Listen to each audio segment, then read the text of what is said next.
जय हिंद साथियों, आप सभी का स्वागत है आपके अपने YouTube चैनल श्यामेंद्र स्टडी पर। तो आज की इस वीडियो में हम लेकर आए हैं आप लोगों के लिए CDP सेकंड पेपर के लिए। ये समझ लीजिए 30 नंबर यहाँ से फिक्स हैं आपके। सेम टू सेम इसी तरीके से आपसे प्रश्न पूछे जाएंगे। और इसमें इम्पोर्टेंट चीज़ है कि 2021 वाला जो पेपर हुआ था ऑफलाइन, उससे लिए हैं मैंने क्वेश्चन। सेम टू सेम वही पेपर रखा है मैंने। और जिन लोगों ने मेरे चैनल को सब्सक्राइब नहीं किया वो मेरे चैनल को सब्सक्राइब कर लें, बेल आइकन को प्रेस कर लें। ठीक है, आइए देखते हैं, हम शुरुआत करते हैं। देखो सेम लिया है पेपर। अब यहाँ पे देखो पहला प्रश्न क्या है इसमें। पहला प्रश्न है बाल्यावस्था की अवधि में विकास। पहला विकल्प देखो, धीमी गति से होता है एवं उसे मापा नहीं जा सकता। ठीक है, मापा नहीं जा सकता। विकास मात्रात्मक भी होता है और गुणात्मक भी होता है, मतलब माप भी सकते हैं। ठीक है, और गुणों के रूप में भी होता है। कैसे माप सकते हैं, आपने देखा हो कि जो शैशवावस्था में शिशु का मस्तिष्क रहता है 90% डेवलप हो जाता है, तो वो किसी न किसी तरीके से मापा गया होगा ना, तभी तो पता चला। तो ये तो गलत बात है, पहला विकल्प गलत है। यहाँ पे दूसरा देखो, बहुस्त्री और मिश्रित होता है। बिल्कुल सही, बहुस्त्री और मिश्रित होता है। यहाँ पे दूसरा सही है। बहुस्त्री का मतलब है कई स्तर होते हैं। कैसे कि मान के चलो संज्ञानात्मक विकास भी होगा, साथ साथ में क्या नाम शारीरिक विकास भी होगा। ठीक है, भाषा विकास भी होगा। इसलिए यहाँ पे दूसरा विकल्प सही है, बहुस्त्री और मिश्रित होता है। अगला प्रश्न देखो इसमें। अगला प्रश्न है निकटतम विकास का क्षेत्र क्या है। ZPD, zone of proximal development. Vygotsky के सामने ZPD के बारे में बताया था और इसके फोल्डिंग की।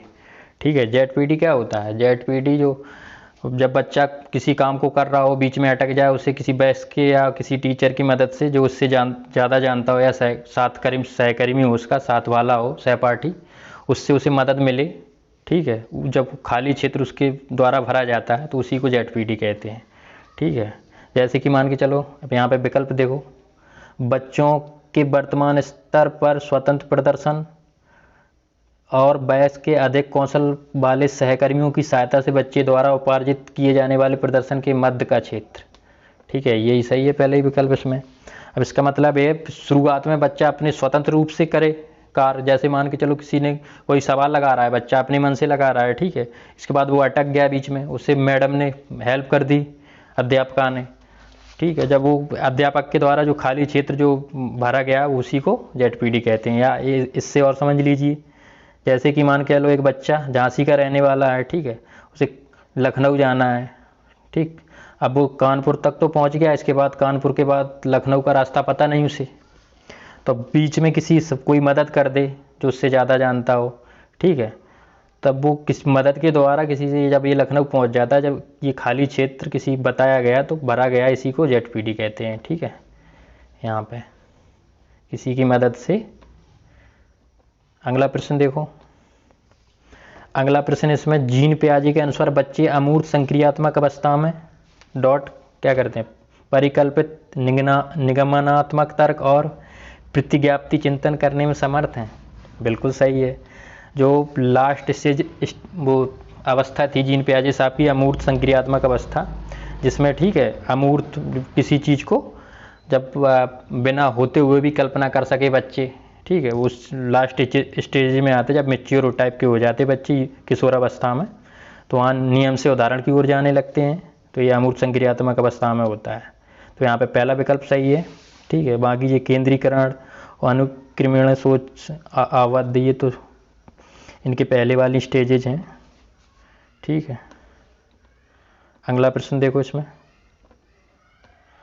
अगला प्रश्न है लॉरेंस कॉल्वर की नैतिक विकास के सिद्धांत के अनुसार व्यक्ति किस अवस्था में जब वह विश्वास करता है कि वर्तमान सामाजिक प्रणाली को सक्रियतापूर्वक बनाए रखने में धनात्मक मानवीय संबंध और सामाजिक वर्ग सुरक्षित रहता है। ठीक है, लॉरेंस कॉल्वर के नैतिक विकास वाला प्रश्न है इसमें बताया है कि जो सामाजिक के नियम प्रणाली है, जो नियम तौर तरीके, उनको बच्चा मानता है, फॉलो करता है। ठीक है, तो वो किस स्टेज में फॉलो करता है, इस चीज़ को समझो। इसमें यहाँ पे बताया गया है। पहले विकल्प में दंड और आज्ञा पालन का अभिविन्यास। दंड आज्ञा पालन किसमें स्टार्टिंग में रहता था, जब बच्चा छोटा होता है, माँ उसकी बताती है कोई अपने से बड़े उसको पैर छूना चाहिए। ठीक है, नहीं छुए तो बेटा पिटोगे, तो उसके भय से वो ये सब करता है। ठीक है, इस तरीके से नैतिकता आती है उसमें। तो ये नहीं है। सामाजिक क्रम व्यवस्था और अभिविन्यास, इस स्टेज में क्या करता है, इस स्टेज में लड़का सोचता है कि समाज की जो भी व्यवस्थाएं हैं, ठीक है, जो भी नियम है उन्हें फॉलो करना चाहिए, इससे समाज का भला होगा। तो यहाँ पे दूसरा विकल्प सही है। ठीक है, यहाँ पे दूसरा विकल्प सही है। अगला प्रश्न देखो, अगला प्रश्न है हार्वर्ड गार्डनर के बहुविधि सिद्धांत के अनुसार निम्नलिखित में ऐसे कौन जोड़ा बुद्धि के प्रकार और अंत स्थिति अनुपालन संभावना के अनुसार सही है। ठीक है, हार्वर्ड गार्डनर का जो बहुविधि सिद्धांत था उससे रिलेटेड है, जो जोड़े बनाए हैं किसमें कौन टाइप की बुद्धि होती है उस चीज़ को देखना है। आइए देखो इसमें विकल्प में स्थानिक, मनोवैज्ञानिक, इसके बाद अंतरावैयक्तिक, विक्रेता। अंतरावैयक्तिक का मतलब होता है जब खुद के अपनी भावनाओं को, तो वो कौन करता है, ये सब चीज़ें किसके अंदर होती हैं, अंतर जब आप अपने अंदर की बातें उस टाइप से, तो ये ऋषि मुनियों में होती है। यहाँ विक्रेता से क्या लेना है, विक्रेता के तुल्य। ठीक है, यहाँ पे देखो भाषिक, मूर्तिकार। अब भाषा वाली जो वो किसमें, मूर्तिकार में होती है, नहीं भाषिक होती है, नेता वगैरह हैं जो लेक्चर पेलते हैं। ठीक है, तो यहाँ ये भी सही नहीं है, ये भी सही नहीं है। स्थानिक, मनोवैज्ञानिक, ये तो सही है ही नहीं। इसमें क्या है, शारीरिक गति, संवेदना और खिलाड़ी, ये सही है। शारीरिक गति और संवेदना किसमें, खिलाड़ी से शारीरिक गति होती है, जब कोई खिलाड़ी खेलता है शरीर दौड़ता है, भागता है, ये सब चीज़ें किसकी बुद्धि से रिलेटेड होती हैं, खिलाड़ी। ठीक है, यहाँ पे चौथा विकल्प सही है। अगला प्रश्न देखो, अगला प्रश्न लेवाइगोस्की के अनुसार, लेवाइगोस्की के हिसाब से पूछा गया, बच्चों में संज्ञानात्मक विकास में भाषा की एक महत्वपूर्ण भूमिका है। भाषा क्या महत्वपूर्ण भूमिका, बिल्कुल सही। वाइगोस्की साहब ने समाज, संस्कृति और भाषा को महत्वपूर्ण माना है। भाषा के द्वारा संज्ञानात्मक विकास तो होता है। संज्ञान का मतलब जानना होता है। जानोगे कब, जब तुम भाषा समझोगे। भाषा ही नहीं है तुम्हारे अंदर, भाषा को नहीं जानते समझते, तो क्या तुम किसी चीज़ को जान लोगे, नहीं जान पाओगे ना। तो यहाँ पे पहला विकल्प सही है। ठीक है, अगला प्रश्न देखो, अगला प्रश्न है एक प्रगतिशील कक्षा में शिक्षण अधिगम प्रक्रिया के दौरान, ठीक है, अधिगमकर्ताओं का मूल्यांकन, अधिगमकर्ताओं का मूल्यांकन, ठीक है, क्या है, बच्चों में अधिगम सहायक नहीं है, मूल्यांकन बिल्कुल सहायक होता है। मूल्यांकन का मतलब परीक्षा, सहायक नहीं, तो ये गलत बात हो गई इसकी। तो बच्चों की अधिगम प्रक्रिया में रुकावट उत्पन्न करता है, अच्छा मूल्यांकन मतलब परीक्षा ले तो गलत बात, तो बिल्कुल ये यहाँ गलत हो गई इसकी। अगला देखो, अभिभावकों को प्रतिपुष्टि देने के प्रयोजन से बेहद सफल और कम सफल, असफल विद्यार्थियों को पहचानने में सहायक होता है।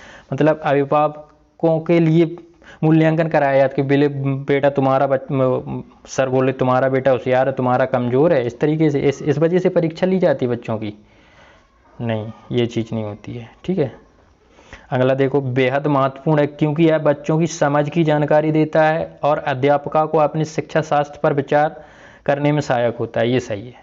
अब यहाँ क्या है, बच्चों की समझ की मतलब पता चलता है जब किसी बच्चे की परीक्षा लो तो उससे पता चलता है अच्छा ये बच्चा इस सब्जेक्ट में कमज़ोर हो तो इसको किस तरीके से हेल्प करना चाहिए कि बराबरी पे आ जाए। ठीक है, और टीचर को भी पता चलता है अच्छा इसके लिए कैसा किस तरीके से पढ़ाएं कि इसको समझ में आने लगे, ये चीज़ है इसमें। ठीक है, इसलिए यहाँ पे चौथा विकल्प सही है। ठीक, अगला प्रश्न देखो, अगला प्रश्न है कक्षा में सभी लिंगों में जेंडर रूढ़िवादिता कम करने और विकास के विस्तार की संभावना को बढ़ाने के लिए प्रभावशाली पद्धति कौन सी है। ठीक है, रूढ़िवादिता कम हो और विकास के विस्तार की संभावना बढ़े, तो देखो इसमें क्या है विकल्प, लिंगों के जैविक अंतरों की उपेक्षा करना और उन्हें अस्वीकार करना, बिल्कुल गलत बात है। लड़का लड़की में उपेक्षा नहीं, बिल्कुल नहीं, सेम मानना है ना, उपेक्षा बिल्कुल नहीं करनी है। समाज में चित्रित लिंग भूमिकाओं को प्रबल बनाना, मतलब चित्र के द्वारा दर्शाओ, ये गलत है यहाँ पे। अगला है तीसरा, एक ही लिंग के योग्यता समूह बनाना, बिल्कुल नहीं, लड़का लड़की, लड़की लड़की, लड़का लड़का, ये समूह बिल्कुल नहीं बनाना है, तो ये भी गलत है। ठीक है, समूह बनाना भी क्या नेगेटिविटी आ जाती है उसमें, बस वैसे तो बनाना नहीं है। क्रियाकलाप के लिए मिश्रित लिंग समूह बनाना, बिल्कुल मिश्रित बना सकते हो। और विचार विमर्श में प्रोत्साहित करना, बिल्कुल सही बात है। यहाँ जो भी है चाहे लड़का हो लड़की हो मिश्रित रूप से बिठाओ उन्हें। ठीक है, कोई भी पढ़ाई लिखाई कर रहे हो आपस में विचार विमर्श करें, लड़का लड़की, ये नहीं लड़के अलग लड़कियां अलग, ये नहीं करना है। ठीक है, तो यहाँ पे चौथा विकल्प सही है। अगला प्रश्न देखो यहाँ, अगला प्रश्न है अध्यापकों को कक्षा में बहुभाषीयता को डॉट डॉट समझना चाहिए। बहुभाषकता मतलब कई भाषाओं को क्या समझना चाहिए? एक गुण और साधन, एक रुकावट, बिल्कुल रुकावट नहीं समझना, एक समस्या, बिल्कुल नहीं समझना, एक व्यवस्थागत मुद्दा, बिल्कुल नहीं समझना। क्या समझना है? एक गुण और साधन।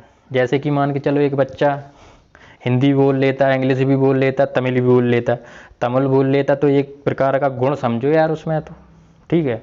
और ये समझ लो अगर वो एक साधन है, ठीक। जब भाषा एक दूसरे की जानेंगे पहचानेंगे तो बच्चों में क्या और दिमाग बढ़ता है। अच्छा बोले बेटा आलू, तुम्हारे यहाँ आलू बोला जाता है, हमारे यहाँ पोटैटो बोला जाता है। तो इस तरीके से एक दूसरे की भाषा को जानेंगे और समझ होगी। तो यहाँ पे पहला विकल्प सही है, ठीक है। अगला प्रश्न देखो, बाल केंद्रित कक्षा वह है जिसमें अध्यापक केवल पाठ्य पुस्तक को ज्ञान के स्रोत के लिए उपयोग करता है। केवल आ गए तब भी गलत हो गया, ठीक है। और अध्यापक बच्चों को उनकी क्षमताओं के आधार पर वर्गीकृत करना, वर्गीकृत क्या नेगेटिव वर्ड है, कभी बांटना नहीं है बच्चों को, ये गलत हो गया यहाँ पे। बच्चों के व्यवहार को निर्देशित करने के लिए अध्यापक पुरस्कार और दंड प्रयोग करता है, बिल्कुल गलत है। दंड वाली बात आ जाए तो बिल्कुल गलत है, कोई दंड नहीं है भाई। बच्चे हैं, उन्हें समझो किस तरीके से पढ़ेंगे, वो क्या करना है। अध्यापक लचीला और प्रत्येक बच्चे की व्यक्तिगत आवश्यकताओं को पूरा करता है, ये सही बात है। यही बात कही मैंने अभी, तो ये सही है। मतलब बच्चे को नेगेटिव नहीं लेना। बाल केंद्रित के लिए अध्यापक को लचीला होना चाहिए। अगर बच्चा कुछ पूछ रहा है तो उससे बताए, नहीं आ रही समझ में फिर दोबारा बताए, यानी अलग प्रयोग करे, कोई अलग विधि से बताए, ये सब चीज़ें होती हैं। तो यहाँ पे चौथा विकल्प सही है, ठीक है। अगला प्रश्न देखो, अगला प्रश्न है इसमें, किस मनोवैज्ञानिक के अनुसार बच्चों के संज्ञानात्मक विकास में सांस्कृतिक उपकरण, ठीक है, एवं एक महत्वपूर्ण भूमिका निभाते हैं, ठीक है। सांस्कृतिक उपकरण कौन थे? लेवी-गोस्की साहब थे जिन्होंने सांस्कृतिक उपकरण बताए थे, भाषा बताया था, कैलकुलेटर, ठीक है। तो कौन थे? लेवी-गोस्की साहब। यहाँ पहला विकल्प सही है। अगला देखो, सांस्कृतिक जहाँ वर्ड आ जाए वहाँ लेवी-गोस्की को, ये मैंने बताई थी आपको ट्रिक भी। अगला प्रश्न देखो, अगला प्रश्न है, आंशिक दृष्टि वाले विद्यार्थियों के लिए निम्नलिखित में से कौन सी अधिगम सामग्री उपयुक्त नहीं है? यहाँ देखो कौन सी अधिगम सामग्री उपयुक्त नहीं है। बड़े आकार में मुद्रित पुस्तकें, जो दृष्टिबाधित हैं मतलब कम दिखाई देता है उनके लिए बड़े आकार में तो अच्छी और रहेगी बात, छोटे अक्षर कम समझ में आएंगे, बड़े अच्छे से आएंगे। त्रिबिंबीय नक्शे और चार्ट मतलब 3D में तो और अच्छे से समझ में आएगी उसे, ठीक है। ये भी सही है, नहीं पूछा उसने, ठीक है। बोलती पुस्तकें, स्पर्शीय सूचना पट, बोलती पुस्तकें, ये तो और बढ़िया बात है। छोटी मुद्रा वाली कार सीट, ये गलत है, ठीक है। जो व्यक्ति दृष्टिबाधित है, जिसे कम दिखाई देता है, उसके लिए छोटे छोटे अक्षर पढ़वाओ उससे, तो कंफ्यूज हो जाएगा, नहीं पढ़ पाएगा ना। तो इसीलिए ये चौथा विकल्प सही है, यहाँ नहीं पूछा है उसने, तो ये छोटी मुद्रा वाली कार सीट, यहाँ नेगेटिव का भाई नेगेटिव, चौथा विकल्प सही है, ठीक है।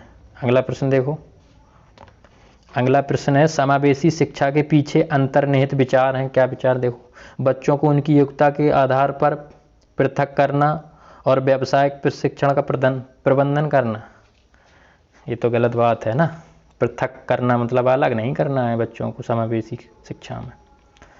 बच्चों की अक्षमताओं के आधार पर उनकी सीमाओं की पहचान करने के लिए उन्हें नामांकित करना, नामांकित नहीं करना है कि बोले तुम गधा हो तुम होशियार हो, तो इस तरीके से बिल्कुल नहीं करना है। बोले तुम गधा हो तो आगे बैठो या मतलब पीछे बैठो, ये चीज़ें नहीं करना है। यहाँ पे ये भी गलत हो गया। अलग अलग अक्षमताओं वाले बच्चों के लिए विशिष्ट शैक्षिक संस्थानों का प्रावधान करना, मतलब अलग शैक्षिक संस्थान मतलब अलग अलग स्कूल खोलो, कितने स्कूल खोलो। किसी का 140 IQ है तो 140 IQ वाला स्कूल खोलो, इसके बाद पता चलो किसी का 136 पहुँच रहा है तो उसके लिए अलग, तो ये इतनी नहीं खोल पाओगे ना, तो ये भी गलत है। दार्शनिकता की सभी बच्चों को नियमित विद्यालय में समान शिक्षा पाने का अधिकार है, यहाँ सही है, ठीक है। ये चौथा विकल्प सही है यहाँ पे, ठीक। सभी बच्चों को नियमित और विद्यालय में समान शिक्षा, ठीक। समावेशी शिक्षा में क्या? समान शिक्षा, किसी को इधर उधर नहीं समझना है। अगला प्रश्न देखो इसमें, अगला प्रश्न है इसमें, प्रतिभाशाली और सृजनात्मक बच्चों की आवश्यकताओं को किस प्रकार संबोधित किया जा सकता है। ठीक है, प्रतिभाशाली और सृजनात्मक बच्चों को आवश्यकताओं को किस प्रकार संबोधित किया जा सकता है, इस चीज़ को देखो इसमें। चुनौतीपूर्ण कार्य और नीरसता दूर करने के लिए क्रियाकलाप देकर। ठीक है, इसके बाद अगला प्रश्न है इसमें, वो अगला विकल्प है, वे प्रश्न देकर जिन्हें अब अभिमुखी चिंतन की आवश्यकता, मतलब एक ही अपसारी होती तो चल जाती। ठीक है, इसके अलावा क्या है, प्रश्न हल करने के लिए विशिष्ट निर्देश उपलब्ध कराकर। रटने पर आधारित, ये गलत हो गया यहाँ पे।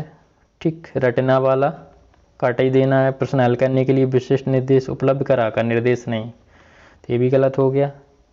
ठीक है, वे प्रश्न देकर जिन्हें अभिमुख अपसारी बताया था, जिसमें कई प्रकार से चिंतन हो। ठीक है, तो वो चीज़ होना चाहिए, तो ये भी गलत है। यहाँ क्या, चुनौतीपूर्ण कार्य और निराशा दूर करने के क्रियाकलाप, यहाँ क्रियाकलाप वर्ड क्या पॉजिटिव होता है, तो यहाँ पहला विकल्प सही है। ठीक है, अगला प्रश्न देखो, अगला प्रश्न है, पठन वैकल्य बच्चों की पहचान किस प्रकार की जा सकती है। देखो इसमें पठन वैकल्य, जो पढ़ने वाला जिसमें समस्या हो, तो देखो उसमें क्या है, पहले विकल्प में उनके सामाजिक एवं सांस्कृतिक संदर्भ को जानकर। ठीक है, बट तो इससे क्या होगा, नहीं, पूर्ण शारीरिक स्वास्थ्य परीक्षण द्वारा, तो फौज में भर्ती थोड़ी हो रहा है। ठीक, अगला देखो, उनके पढ़ने लिखने की कौशलता से विश्लेषण से, बिल्कुल सही। पठन वाला है ना, पढ़ने वाला मैटर है, तो पढ़ने लिखने वाला देखो इसमें कौशल, उसकी कौशलता को विश्लेषण करो। ठीक है, यहाँ पे तीसरा विकल्प सही है। ठीक, कौन सा, तीसरा विकल्प सही है। अगला प्रश्न देखो इसमें, प्रतिकूल परिस्थितियों और वंचित पृष्ठभूमि वाले अधिगमकर्ताओं को संबोधित करने के लिए निम्नलिखित में से कौन सी पद्धति प्रभावशाली नहीं है, नहीं है पूछ दी उसमें। ठीक है, देखो इसमें 16 में क्या है, पहला विकल्प देखो उसमें, अधिगमकर्ताओं से बातचीत करके उनकी आवश्यकताओं और उनके सम्मुख आई चुनौतियों को समझना। इसके अलावा क्या है, ये तो सही बात है, अधिगमकर्ताओं से बातचीत करो, बिल्कुल सही है, चुनौतियों को बिल्कुल समझो। अधिगमकर्ताओं को विद्यालय के बाहर ट्यूशन पढ़ाने के लिए कहना, जिससे अध्यापक उन पर अधिक ध्यान न देना पड़े। ये तो अच्छा, अध्यापक को आराम कराओ, ये नहीं होना चाहिए। ठीक है, ट्यूशन वाला मैटर बिल्कुल नहीं, तो यही गलत है। बाकी विद्यालय में विद्यार्थियों की संतुलित चुनौतीपूर्ण लक्ष्यों के लिए अभिप्रेरित करना, उपयुक्त शिक्षण में सहायता उपलब्ध कराना, ये भी सही है। कार्यकलापों के लिए सहयोगी समूह बनाना, विद्यार्थियों को एक दूसरे के समर्थन करने के लिए, बिल्कुल सही है, समर्थन में प्रोत्साहित करो, सहयोग करो। ठीक है, तो यहाँ पे दूसरा गलत है, तो नेगेटिव का भाई नेगेटिव। ठीक है, तो हमारा इसमें कौन सा आंसर सही हो जाएगा, गलत पूछा है, नहीं तो दूसरा। ठीक है, अधिगमकर्ताओं को विद्यालय से बाहर ट्यूशन पढ़ाने के लिए नहीं कहना चाहिए चीज़ें। अगला प्रश्न देखो, अगला प्रश्न इसमें, बच्चों के अधिगम में शारीरिक स्वास्थ्य और सांवेगिक अवस्था डॉट डॉट का कोई प्रभाव नहीं होता। अच्छा, शारीरिक स्वास्थ्य और सांवेगिक अवस्था का प्रभाव नहीं होता है कोई प्रभाव, बिल्कुल एक महत्वपूर्ण भूमिका, बिल्कुल सही बात है। ठीक है, शरीर अगर स्वस्थ होगा तो बुद्धि अच्छी चलेगी। ठीक है, तो पढ़ाई लिखाई भी अच्छी करेगा बच्चा। जब उसका शरीर स्वस्थ नहीं होगा तो कैसे पढ़ाई में मन लगेगा। ठीक है, ये मतलब शारीरिक स्वास्थ्य और सांवेगिक अवस्था, मतलब संवेग अगर उसके अच्छे हों, जैसे उसे क्रोध वाला मैटर ना हो।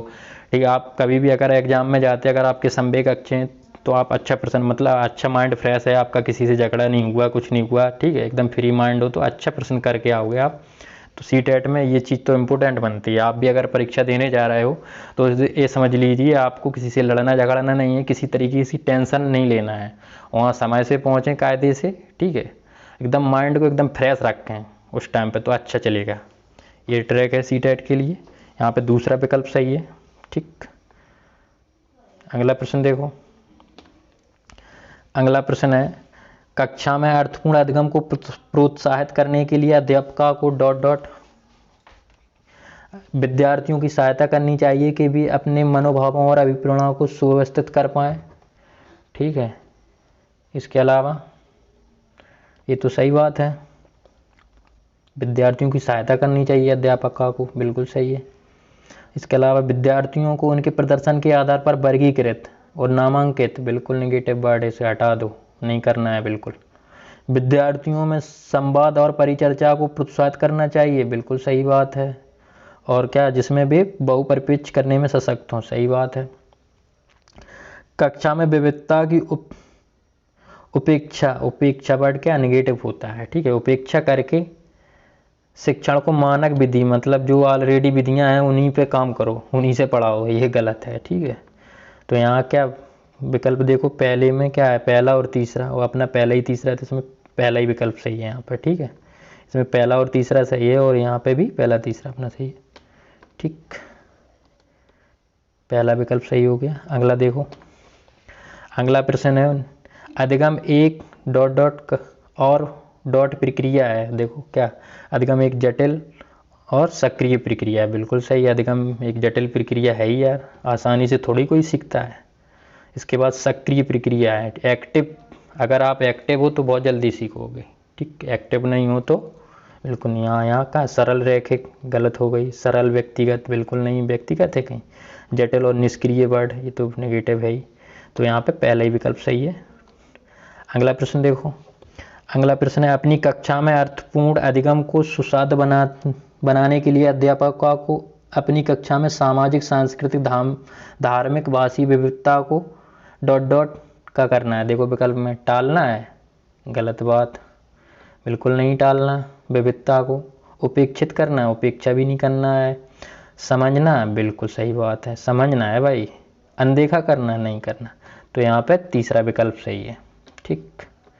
इसमें क्या कहिए, अध्यापका है जो अलग अलग प्रकार के रिलेटेड हैं संस्कृति से, कोई हिंदू धर्म से है तो कोई जैन धर्म से, कोई सिख धर्म से, तो सबकी संस्कृति को समझना है, सबके धर्म को समझना है, ठीक है। किसी को अवहेलना नहीं करनी, किसी को टालना नहीं, किसी का अनदेखा नहीं करना, किसी की संस्कृति को, किसी की भाषा को। अगला देखो, यहाँ पे अगला प्रश्न है, कक्षा में प्रभावशाली अधिगम के लिए वातावरण की रचना करनी चाहिए बजाय, मतलब अधिक प्रभावशाली अधिगम के लिए वातावरण की रचना यहाँ भरना है। अच्छा, कक्षा में प्रभावशाली अधिगम के लिए वातावरण की रचना करनी चाहिए बजाय वातावरण की। विकल्प देखो, सहयोगी, प्रतिस्पर्धी, बिल्कुल। कक्षा में प्रभावशाली अधिगम के लिए सहयोगी वातावरण की रचना करनी चाहिए, सही है। इसके बाद बजाय प्रतिस्पर्धा, मतलब कंपटीशन नहीं चाहिए इसमें। कक्षा में सहयोग तो ठीक है, कंपटीशन नहीं होना चाहिए, तो यहाँ पे सहयोग भर जाएगा, यहाँ पे प्रतिस्पर्धित मतलब कंपटीशन, तो यहाँ पहला ही विकल्प सही है। ये तो गलत है, प्रतिस्पर्धा वातावरण, कंपटीशन वाला माहौल बनाओ, गलत हो जाएगा। भाई तो गलत है, नेगेटिव है ये भी। प्रतिस्पर्धा सुसाध, यहाँ भी कंपटीशन की बात कर दी है। बजाय में तो ये चल जाएगा, मतलब ये नहीं होनी चाहिए, तो यहाँ पहला विकल्प सही है, ठीक है। अगला प्रश्न देखो, अगला प्रश्न है, निम्नलिखित में से कौन सा उदाहरण विद्यार्थियों को अधिगम के लिए अभिप्रेरित करने के लिए प्रभावशाली पद्धति है, ठीक है। निम्नलिखित में से कौन सा उदाहरण अधिगम के अभिप्रेरित करने के लिए प्रभावशाली पद्धति है। पाठ उपलब्ध कराना, विशेष जब विद्यार्थी कोई नया कौशल सीख रहे हों, बिल्कुल सही भाई। इसको फोल्डिंग जिसमें स्टार्टिंग में मान के चलो आप साइकिल सीखी होगी, आपने किसी आप भाई ने मदद की होगी, या मम्मी पापा ने मदद की होगी, या किसी अंकल ने मदद की होगी, तो उसी को कहते हैं इसको फोल्डिंग, जो शुरुआती मदद दी जाती है। पाठ उपलब्ध कराना, बिल्कुल शुरुआती मदद उपलब्ध कराना, विशेषकर जब विद्यार्थी कोई नया कौशल सीख रहे हैं, मतलब कोई नई चीज़ सीख रहे हो, ठीक है, तो उसके लिए ये पहला ही विकल्प सही है। यहाँ पे सीखने से ज़्यादा कार्यपूर्ण पर बल देना, बिल्कुल गलत है, मतलब सीखो नहीं, काम पूरा कर लो, इससे क्या हो जाएगा। बेकार देना, जो बहुत सरल, बिल्कुल इससे कुछ नहीं होगा। प्रतियोगिताओं के लिए बहुत अवसर उत्पन्न कराना, प्रतियोगिता से क्या हो जाएगा, ठीक है। यहाँ पे पहला ही विकल्प सही है, ठीक है, जिसमें इसको फोल्डिंग कौन किसकी है, बायगोस्की का टर्म है ना, शुरुआती मदद। जैसे साइकिल चलाना जो कोई शुरुआत में सीखता है तो उसे मदद चाहिए। अगला प्रश्न है इसमें, बच्चों के चिंतन के विषय में निम्नलिखित में से कौन सा कथन सही नहीं है। सही समझो, देखो क्या है, बच्चे अपने आसपास विविध घटनाओं के बारे में स्वयं अपने सिद्धांतों की रचना करते हैं। बिल्कुल सही बात। ये किसने कही थी? जीन पियाजे साहब ने। ठीक है, बच्चे स्वयं खोजी होते हैं। बच्चे प्रक्रियाओं को स्वयं नहीं सोच सकते और अध्यापक मूल भूमिका उन्हें जानकारी उपलब्ध कराना है। अध्यापक की मूल भूमिका है कि जानकारी, मतलब अध्यापक उन्हें जानकारी और बाकी अपने हिसाब से नहीं सोचते, ये गलत बात है। ठीक है, मैंने नहीं पूछा है तो यही सही हो जाएगा यहाँ पे। अगला और देख लो, बच्चे अपने आसपास की विविध घटनाओं के बारे में सक्रियता कुछ सोचते हैं और उनमें छानबीन करने की लालसा होती। बिल्कुल सही बात। बच्चे अपने आसपास की वस्तुओं को जानने के लिए जन्मजात जिज्ञासु होते हैं। जिज्ञासा बहुत होती है, किसी चीज़ को अगर बच्चा देखेगा तुरंत कहेगा पापा ये क्या है, ये क्या है। ठीक है, ये चीज़ रहती है बच्चे में। कोई भी चीज़ दिखाओ उसे तुरंत पापा ये मोबाइल है, इसमें क्या होता है, ये चीज़ें। ठीक, यहाँ पे कौन सा गलत? दूसरा गलत है। ठीक, तो यह गलत का भाई गलत, नेगेटिव चाहिए ना, तो ये दूसरा यहाँ सही हो जाएगा विकल्प।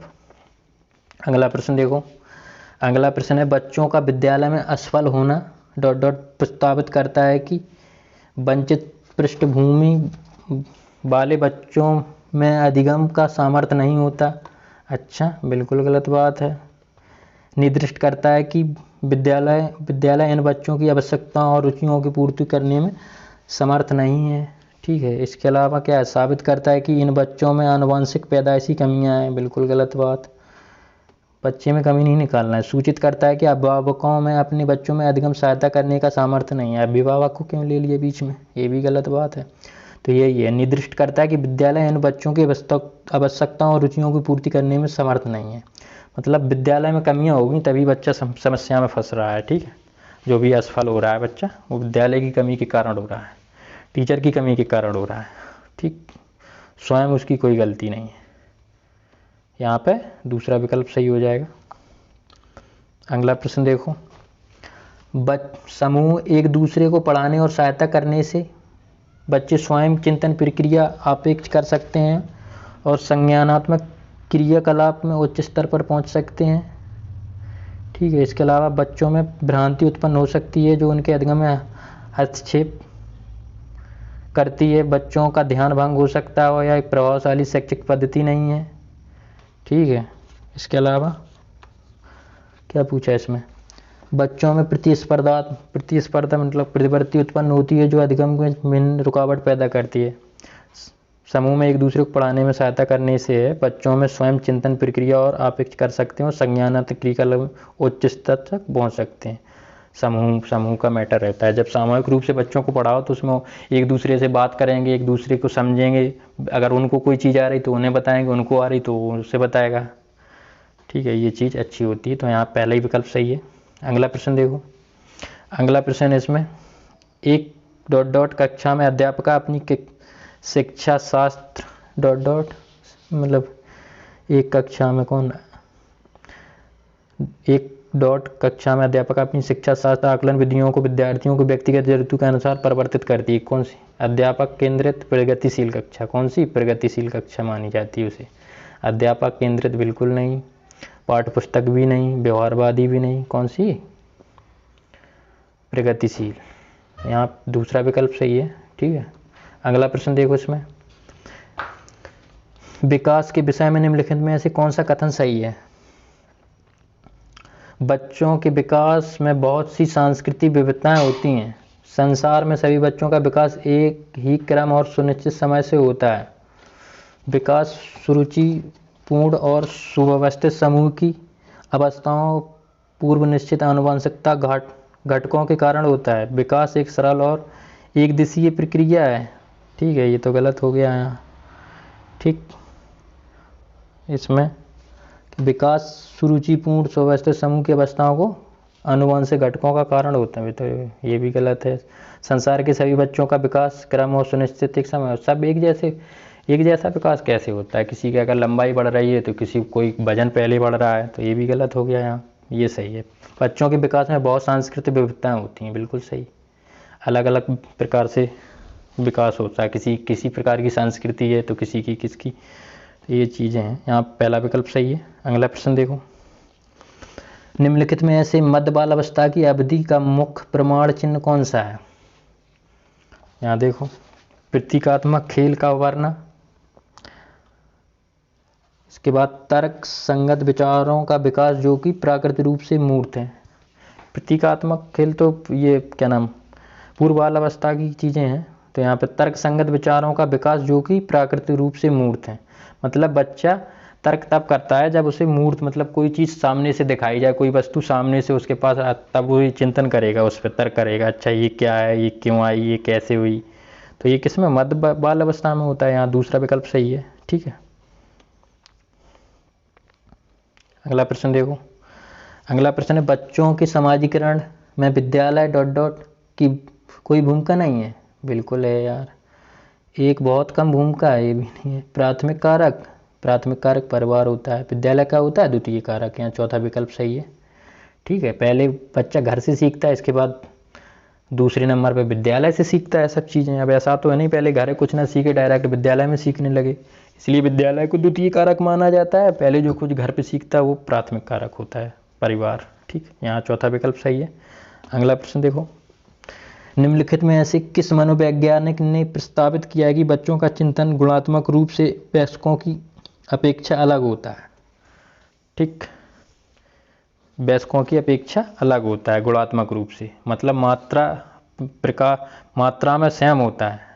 ठीक, और गुणात्मक अलग अलग प्रकार से मतलब सीखते हैं वयस्कों की अपेक्षा। तो कौन थे वो, जीन पियाजे साहब थे ना। तो यहाँ पहला विकल्प सही है।